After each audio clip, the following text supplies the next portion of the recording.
کیا ماؤں نے لال جنے تھے؟ کیا دھرتی نے انسان دیکھے تھے؟ آج تک دنیا ایسا بادشاہ نہ دکھا سکی جو 22 لاکھ مربع میل پہ حکومت کر کے مسجد میں جھاڑو دے رہا ہو، جو 22 لاکھ مربع میل پر حکومت کر کے پانی کی مشق کندھے پہ اٹھا کے بیوہ عورتوں کے گھر میں گھڑوں میں پانی بھرنے جا رہا ہو۔ امیر المومنین کہاں جا رہے ہو؟ فلاں اماں کے گھڑے میں پانی بھرنے جا رہا ہوں، فلاں کے گھر میں پانی بھرنے جا رہا ہوں۔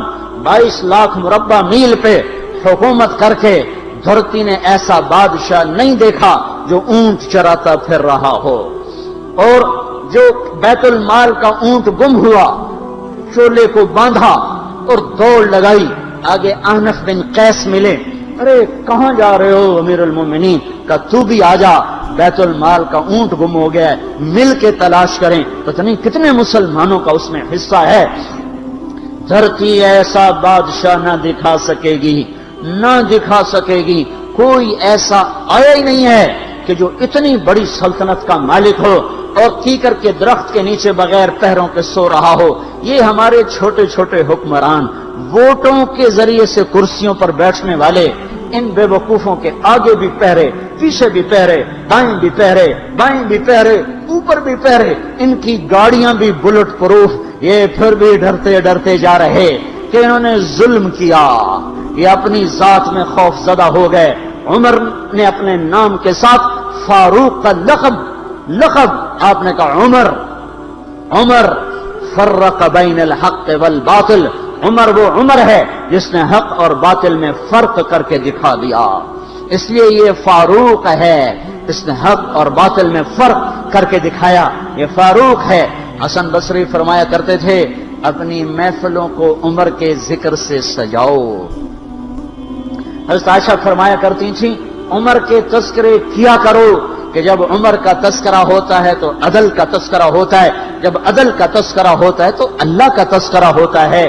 کہ ہم عائشہ رضی اللہ تعالیٰ عنہا فرمایا کرتی تھیں اتنے بڑی سلطنت پر حکومت کرنے کے بعد اللہ کی راہ میں جانے والے مجاہدین کے گھر گیا کھڑا ہوا ہے، دروازے پہ دستک دے رہا ہے، بیٹی کوئی بازار سے سودا لینا ہو تو مجھے بتاؤ، تیرے گھر والا تو اللہ کی راہ میں ہے، میں تمہارے گھر کا سودا لے آؤں، کیا کیا چیز چاہیے؟ تم نے اپنے خامند کو خط لکھنا ہوگا، تم تو لکھنا نہیں جانتی، مجھے بتاؤ میں تیرے خامند کو تیری طرف سے خط لکھوں۔ اما تیرا بیٹا اللہ کی راہ میں گیا ہوا ہے، مجھے بتا میں تیرے بیٹے کے نام تیری طرف سے خط لکھوں۔ اتنی بڑی جس کے سامنے قیصر اور کسرا زیر و زبر ہو گئے، کج کلا، وہ زمین میں جا کے تہ خاک میں وہ سارے ہیرے لال جواہر، وہ زمین میں لوٹ پوٹ کرنے والا، کسرا کے تخت کو توڑنے والا اور روم کی طاقت کو توڑنے والا، آل ساسان کی طاقت کو توڑنے والا اور نوشیروان کے خزانے مدینے میں لانے والا اور خسرو پرویز کے خزانے مدینے میں لانے والا اور رومت الکبرى کے خزانے مدینے میں لانے والا خود اپنے کرتے میں 14 پیوند لے کے چل رہا ہے۔ 14 پیوند کے ساتھ کرتا ہے، مہینے میں 1 دن گوشت کھاتے تھے، وہ روٹی کھاتے تھے کہ عام آدمی حلق کے نیچے نہیں لے جا سکتا تھا۔ ہے سال کی ابتدا اس شخص کی شہادت سے ہوتی ہے جس کو اللہ نے وہ عزت دی۔ آپ نے کہا میرے 2 وزیر آسمان میں، 2 وزیر زمین میں، آسمان پہ جبریل اور میکائیل میرے وزیر ہیں، زمین پر ابو بکر اور عمر میرے وزیر ہیں۔ آپ فرمایا کرتے تھے ابو بکر عمر اگر کسی بات پہ جمع ہو جائیں تو میں ان کے مشورے کے خلاف کبھی نہ کروں گا۔ ابو بکر تیری مثال ابراہیم کی ہے، عمر تیری مثال نوح علیہ السلام کی ہے، ابو بکر تیری مثال عیسیٰ علیہ السلام کی ہے، عمر تیری مثال موسیٰ علیہ السلام کی ہے۔ آپ مسجد میں آئے، آپ کے دائیں طرف ابو بکر تھے، بائیں طرف عمر تھے، آپ اندر آئے اور کہا دیکھو اسی طرح قیامت کے دن ہم اٹھیں گے کہ میرے دائیں طرف ابو بکر ہوگا، میرے بائیں طرف عمر ہوگا اور ہم ہاتھوں میں ہاتھ دیے ہوئے اٹھائے جائیں گے۔ اور ایک حدیث میں آتا ہے اور میرے قدموں سے بلال کو اٹھایا جائے گا جو نکلتے ہی اذان دے گا، جس کے اسلام لانے نے اسلام کو اونچا کیا، جس کے اسلام لانے نے باطل کو پست کیا، جن راہوں سے عمر گزر جائے شیطان وہ راہیں چھوڑ دیتا تھا۔ عرفات کا میدان تھا، 1.25 لاکھ مقدس ہستیاں سامنے ہیں۔ میرے نبی نے فرمایا اس وقت میرا اللہ میرے سب صحابہ پہ فخر کر رہا ہے اور عمر بن خطاب پہ خاص طور پہ فخر کر رہا ہے، خاص طور پہ فخر ہو رہا ہے، عمر بن خطاب پہ خاص طور پہ فخر ہو رہا ہے۔ میرے بعد کوئی نبی ہوتا عمر ہوتا۔ عمر، میں نے رات جنت میں محل دیکھا، ایک اینٹ موتی کی، ایک یاقوت کی، ایک زمرد کی۔ میں نے پوچھا یہ کس کا ہے؟ کہا گیا ایک قریشی کا ہے۔ میں کہا میں قریشی ہوں، اتنا خوبصورت محل ہے، میرا ہی ہوگا۔ جب جانے لگا تو فرشتے نے کہا یہ آپ کے غلام عمر بن خطاب کا ہے۔ وہ کیا مبارک لوگ ہیں کہ جنہیں نبی کے گھر میں قبر نصیب ہو، ایک طرف ایک ساتھی، ایک طرف دوسرا ساتھی، جن کو نبی کے دو پہلوؤں میں جگہ ملی ہو۔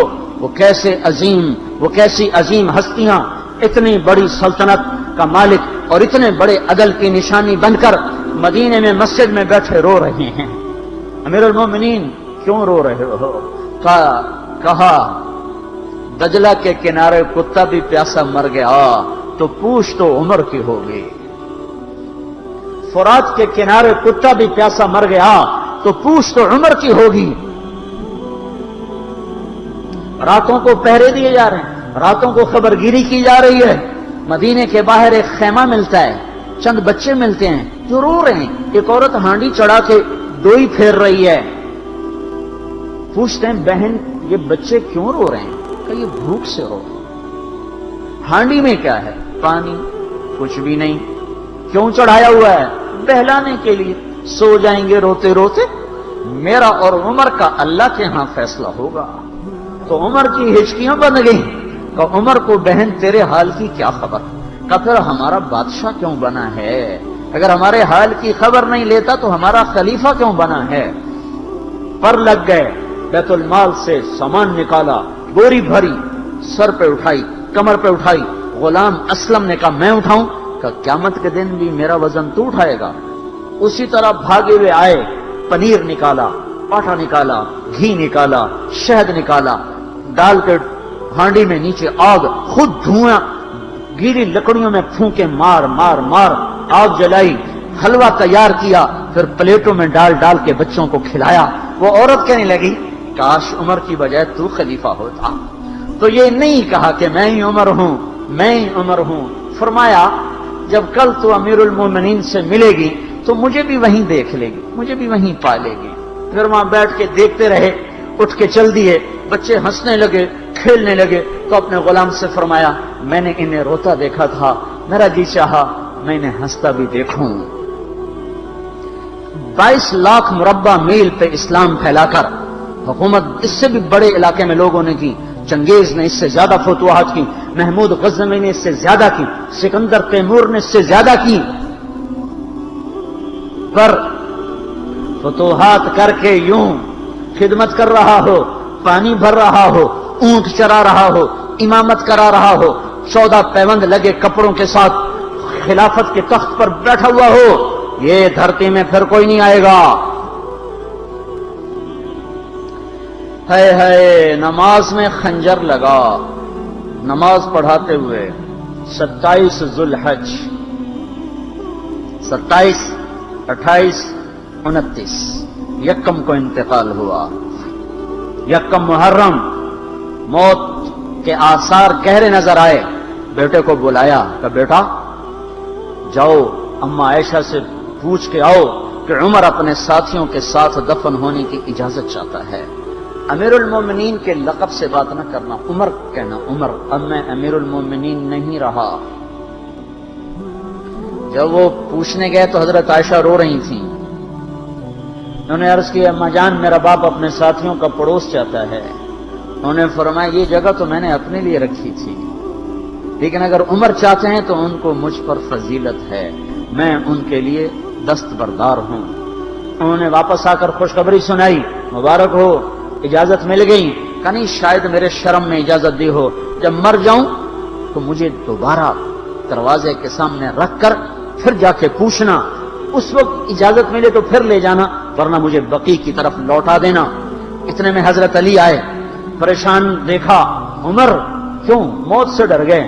کہ نہیں، موت کے بعد کی گھاٹی سے ڈر رہا ہوں۔ کہ ڈرو نہیں، میرے ان کانوں نے سنا ہے اور اتنی دفعہ سنا ہے کہ میں گن نہیں سکتا کہ اللہ کے نبی فرمایا کرتے تھے ابو بکر اور عمر جنت کے بڑی عمر کے لوگوں کے سردار ہیں۔ آپ نے فرمایا تو اس بات کی گواہی دے گا؟ کہ میں بھی دوں گا، میرا بیٹا حسن بھی دے گا۔ امام حسن بھی ساتھ تھے۔ کہ میں بھی دوں گا، میرا بیٹا حسن بھی گواہی دے گا۔ پھر بھی ہے جو جنت کی بشارتیں لیے ہوئے ہیں، 10 مبشرہ، ابو بکر جنتی، عمر جنتی، عثمان جنتی، علی جنتی، طلحہ جنتی، زبیر جنتی، ابو عبد الرحمن بن عوف جنتی، ابو عبیدہ بن جراح جنتی، سعید بن زید جنتی۔ آپ نے نام لے کر گنے، نام لے کر گن کر کہا، سنو ابو بکر جنتی ہے، عمر جنتی ہے، عثمان جنتی ہے، علی جنتی ہے، طلحہ جنتی ہے، زبیر جنتی ہے، سعد بن ابی وقاص جنتی ہے، عبد الرحمن بن عوف جنتی ہے، ابو عبیدہ بن جراح جنتی ہے، سعید بن زید جنتی ہے۔ میں ان سے راضی ہوں، لوگوں ان کا حق پہچانو، میں ان سے راضی ہوں، میں ان سے راضی ہوں۔ پھر آپ نے فرمایا اگر تم نے ان کے بارے میں کسی ایک کے بارے میں بھی دل میں بغض لے کر مر گئے، اور تم نے اتنی بندگی کی تھی کہ سوکھ کے کانٹا ہو گئے تھے، روزے اتنے رکھے تھے کہ پیٹ کمر کو لگ گیا تھا، سجدے اتنے کیے تھے کہ تمہارے ماتھے اور گھٹنوں پر پتھروں جیسے نشان پڑ گئے تھے، اتنا کچھ کر کے ان 10 میں سے کسی ایک کا بغض لے کر اگر تم مر گئے تو اللہ تمہیں منہ کے بل جہنم میں گرا دے گا۔ لوگوں میں ان سے راضی ہوں، ان کا حق پہچانو، جن کو اللہ بھی رضا کے پروانے دے رہا ہو، جن کو اللہ کا رسول رضا کے پروانے دے رہا ہو، جن کو وزارت کا شرف مل چکا ہو، نبی کے پہلو میں قبر جن کی بننے کا اعلان ہو چکا ہو، وہ موت پر کیا کہہ رہا ہے؟ موت پہ کیا کہہ رہا ہے؟ اپنے بیٹے سے کہا میرا سر زمین پہ ڈال دے۔ ان کی گود میں سر تھا عبداللہ بن عمر، تو انہوں نے گود سے ہٹا کر پنڈلی پہ رکھ لیا، یہاں رکھ لیا۔ چلے گئے، کیا کہہ رہا ہوں سنتے نہیں ہو، زمین پہ ڈال دو۔ تو انہوں نے زمین پہ ڈالا تو اپنے چہرے کو مٹی میں رکھ دیا اور ایسے ملنے لگے اور کہنے لگے، اے میرے رب، اگر تو نے عمر کو معاف نہ کیا تو عمر ہلاک ہو جائے۔ ویل لک یا عمر ولأمک ان لم یغفر لک ربک، عمر تیری ہلاکت ہے اگر تیرے رب نے تجھے معاف نہ کیا۔ یہ کہتے کہتے کہتے جان دے دی۔ 22 لاکھ مربع میل میں اسلام کو زندہ کرنے والا، این حالت نماز میں زخم کھا کے گرنے والا، مطلوب مصطفیٰ، وزیر مصطفیٰ، جنت کی خوشخبریاں لے کر پھر موت پر یوں کہہ رہا ہو، اللہ تو نے معاف نہ کیا تو میرا کیا بنے گا؟ کیا بے طلبی ہے۔ ان کے بیٹے خلافت کے اہل، ان کے بہنوئی سعید بن زید 10 مبشرہ میں سے دونوں کے نام کاٹ دیے، کہ یہ 6 ہیں جن سے اللہ کا رسول راضی تھا، جس کو چاہو خلیفہ بنا دو، جس کو چاہو حکومت دے دو، نہ میرے بیٹے کو ملے گی نہ سعید بن زید کو ملے گی۔ کسی نے کہا، شوشہ چھوڑا، آپ کا بیٹا بھی تو بہت قابل ہے، اسی کو بنا دیں۔ تو اسے تو طلاق دینا نہیں آتا، حکومت کہاں سے چلائے گا؟ یہ ایک واقعہ کی طرف اشارہ کیا ہے، اس کے پیچھے ایک واقعہ ہے جس کو انہوں نے یاد کر کے فرمایا، وہ تو طلاق دینا نہیں جانتا، وہ حکومت کیا چلائے گا؟ حالانکہ بڑے صحابہ میں عبداللہ بن عمر کا مقام ہے۔ ہے جنازہ صہیب رومی نے پڑھایا، دروازے کے سامنے لا کے رکھ دیا گیا، سب لوگ جنازے کے ساتھ کھڑے ہو گئے، عبداللہ بن عمر اکیلے آگے گئے، دروازے پر دستک دی تو اما جان میرا باپ عمر بن خطاب دروازے پہ حاضر ہو چکا ہے، اندر آنے کی اجازت چاہتا ہے۔ تو عائشہ رضی اللہ تعالیٰ نے اپنی چادر کو اٹھایا تو روتے ہوئے باہر نکل گئیں۔ پھر لوگ اندر داخل ہوئے، قبر کھودی گئی، قبر کھودتے ہوئے عبداللہ بن عباس بھی قبر کے کھودنے میں شریک تھے، تو کہتے میرے کندھے پہ کسی نے ہاتھ رکھا، میں نے پیچھے مڑ کے دیکھا تو علی رضی اللہ تعالیٰ عنہ کھڑے رو رہے تھے اور فرما رہے تھے، مجھے پتا تھا تو یہیں آئے گا، یہاں تیرے سوا کوئی نہیں آ سکتا، کہ میں نے ایک دفعہ نہیں کتنی دفعہ میں نے اللہ کے نبی سے یہ بات کا تکرار سنا، میں ابو بکر اور عمر، اس کا اتنا تکرار سنا ہے میں نے کہ مجھے یقین تھا یہیں آئے گا، تو اور کہیں نہیں جا سکتا۔ میرے بھائیوں،